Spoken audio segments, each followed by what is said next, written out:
What is Brazilian Jiu-Jitsu, BJJ? And how can it save your life? Brazilian Jiu-Jitsu, BJJ, is a grappling-based martial art whose central theme is the skill of controlling a resisting opponent in ways that force him to submit. Due to the fact that control is generally easier on the ground than in a standing position, much of the technique of Brazilian Jiu-Jitsu, BJJ, is centered around the skill of taking an opponent down to the ground and wrestling for dominant control positions from where the opponent can be rendered harmless. To control and overcome greater size, strength, and aggression with lesser size and strength is the keynote of the sport. This is done by utilizing superior leverage, grip, and position upon your opponent. Students of the sport gain a deep understanding of the workings and limits of the human body. This knowledge can be used to subdue and control an opponent with whatever level of severity the student chooses. The path to this knowledge is physically and mentally demanding. Students benefit from greatly increased physical fitness, problem-solving ability, self-knowledge of their body and mind, and the many social benefits of working within a large group of like-minded fellow students as you learn and have fun together. Many students first learn about Jiu-Jitsu through the great popularity of mixed martial arts, MMA, competition, where Brazilian Jiu-Jitsu technique is very prominent. Indeed, the beginnings of the contemporary MMA competition were largely tied up with proving the combat efficiency of Brazilian Jiu-Jitsu.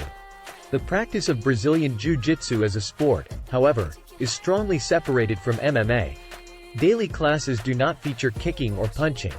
The focus is on a safe grappling technique that can be done on a daily basis with no more fear of injury than any other contact sport. A brief history of Jiu-Jitsu.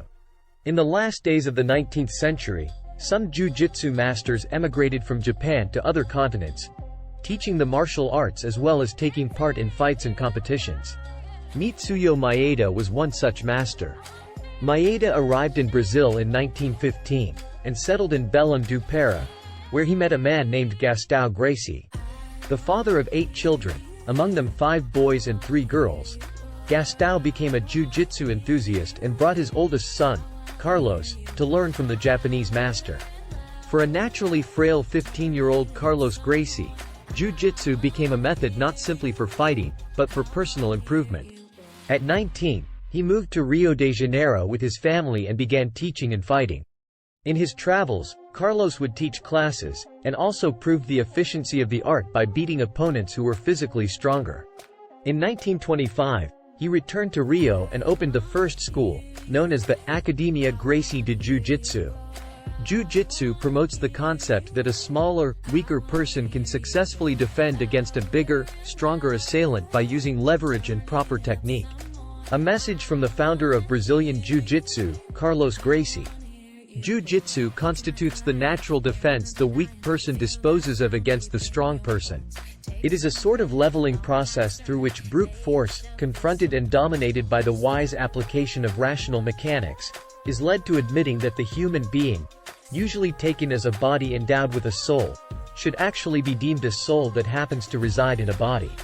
This, however, no matter what our philosophical or religious orientation is, must never mean disregard or lack of attention towards the body we use in this world.